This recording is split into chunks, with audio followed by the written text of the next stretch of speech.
Hello student, this is Prakash sir and this is the second part of chapter first.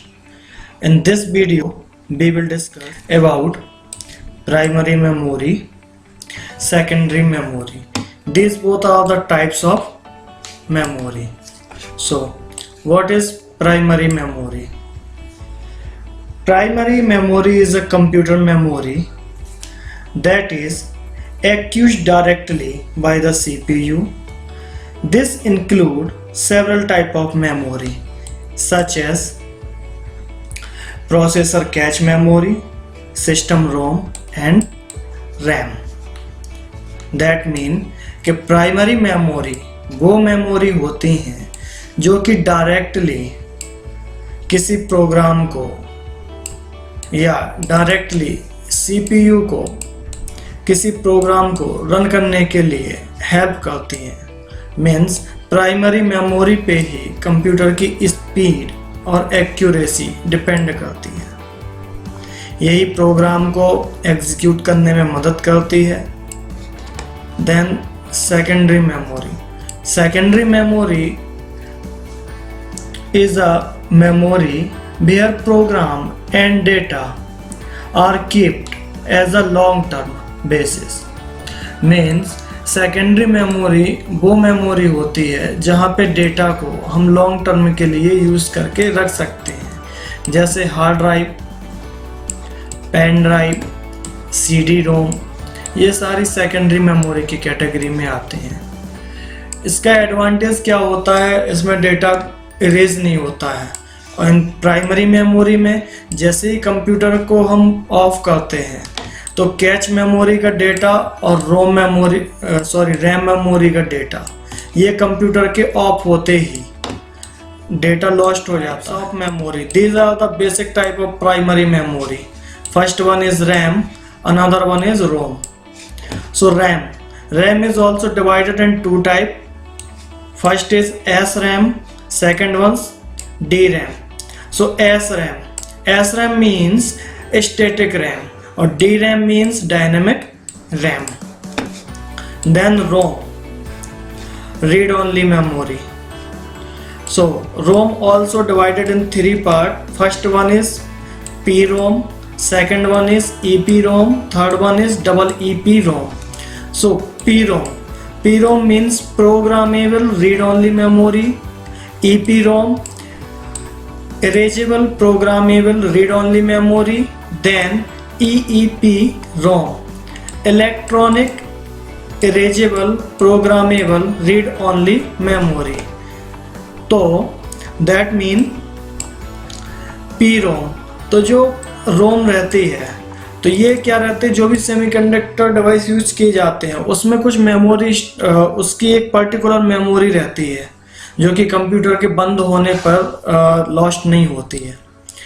जो EPROM होती है इसमें क्या करते हैं, जो भी प्रोग्राम स्टोर रहते हैं इलेक्ट्रॉनिक या सेमीकंडक्टर डिवाइसेस में, उन प्रोग्राम को हम इरेज कर सकते हैं और अगेन उसको राइट कर सकते हैं. But this process only we can do once time. But in case of EEPROM, इस केस में जो भी सेमीकंडक्टर डिवाइस को मेमोरी अलॉट की जाती है या प्रोग्राम लिखे जाते हैं उनको हम कितने भी बार चाहे मीन्स मैनी टाइम इरेज कर सकते हैं, रीप्रोग्राम कर सकते हैं. आई hope you understand this. So this one is RAM and this one is ROM. In previous slide, I also described about the RAM. It's divided in two parts, SRAM and DRAM, and ROM is divided in three parts: EPROM, PROM, EPROM और EEPROM. So ये जो IC रहती हैं इसमें programme को feed किया जाता है. तो जो PROM रहती है वो ऑलरेडी प्रोग्रामेबल रहती है, उसको मॉडिफाई नहीं किया जा सकता.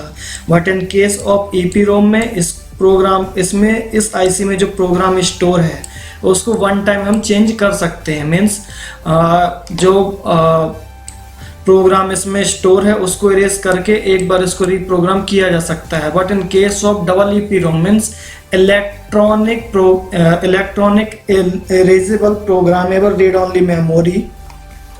इस केस में हम भी जो इस आईसी में प्रोग्रामिंग की जाती है उसको मैनी टाइम्स चेंज कर सकते हैं।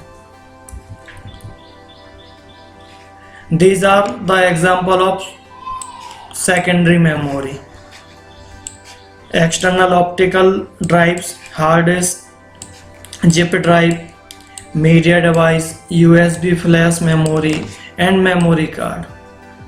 ये सेकेंडरी मेमोरी होती हैं। इसमें हम जो भी डेटा स्टोर करते हैं उसको लॉन्ग टर्म के लिए रख सकते हैं। मीन्स वो इरेज नहीं होता है कंप्यूटर को ऑन ऑफ करने पे।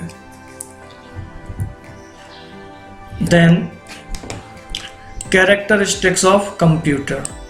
तो what are the characteristics of computer? तो first one is speed, second one is accuracy, third one is automation, fourth one is diligence, fifth one is versatile. So these are the 5 basic characteristics of computer. So here is the one thing, what is the mean of characteristics? तो characteristics का मतलब होता है कि उसकी quality क्या है computer की। जैसे फर्स्ट इज स्पीड। तो स्पीड दैट मीन्स कि computer can do many work in with in a few minute और विद इन फ्यू आवर और with in few second depending on the criteria of work. That mean कि जो भी work दिया गया है उसके अकॉर्डिंग कंप्यूटर की स्पीड बहुत मतलब कंप्यूटर जो प्रोसेस करता है डेटा को वो बहुत हाई स्पीड से प्रोसेस करता है। अब बेसिकली जो कंप्यूटर की स्पीड रहती है उसको जो मेजर किया जाता है वो किया जाता है MIPS में, मीन्स मिलियन ऑफ इंस्ट्रक्शन पर सेकेंड। क्योंकि जो डेटा रहता है वो तो काफ़ी सारी फाइल्स रहती हैं एक साथ, है ना।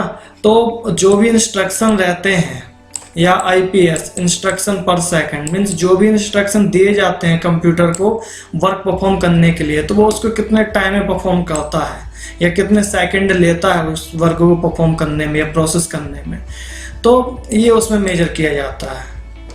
तो जो बेसिक स्पीड रहती है वो 25 MIPS रहती है, means 25 million instruction per second. Then accuracy. अब एक्यूरेसी का मतलब क्या रहता है? एक्यूरेसी का मतलब ये रहता है कि जो डेटा कंप्यूटर प्रोसेस करता है वो कितना रिलायबल है, मीन्स कितना एरर फ्री है।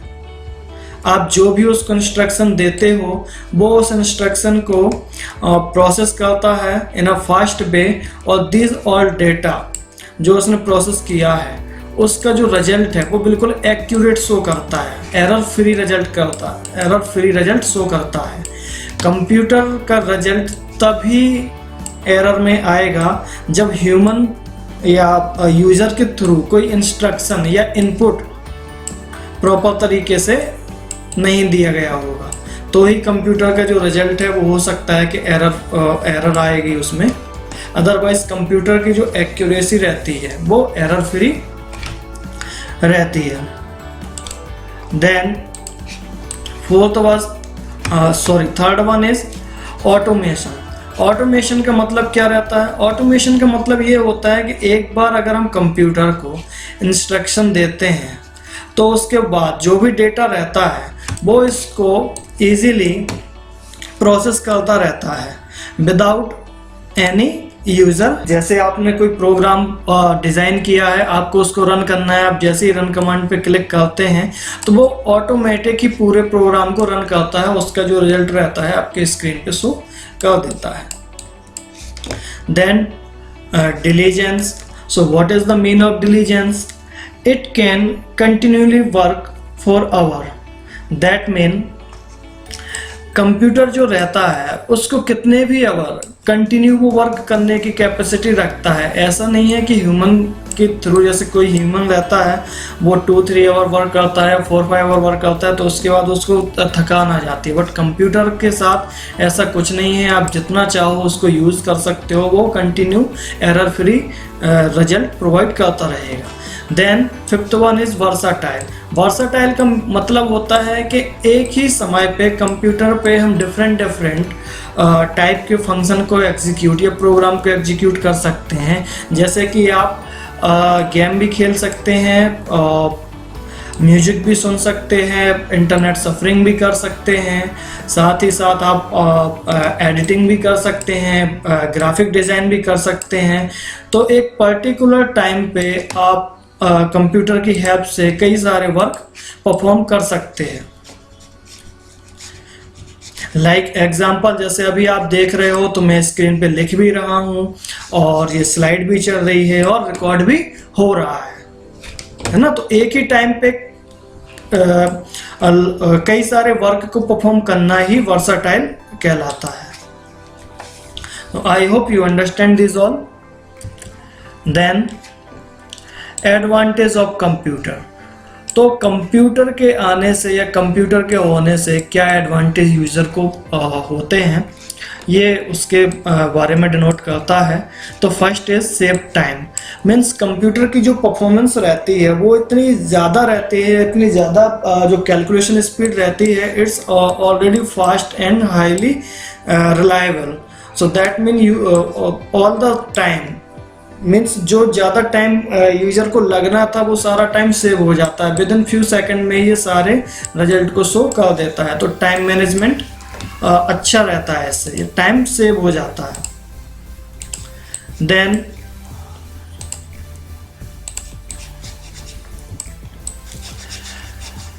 Avoid mistake.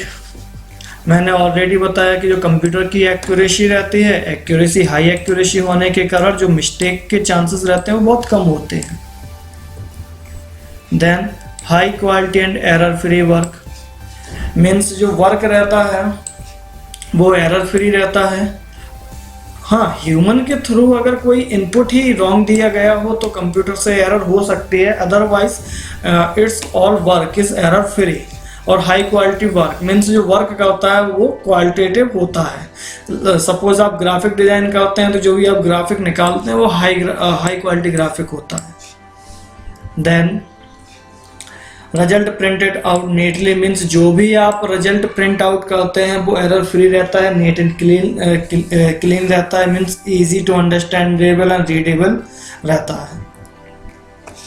Then store large amount of data. Means we can store in a computer large amount of data like in a 500 GB, 1000 GB. So it depends on the capacity of hard disk, your secondary storage device.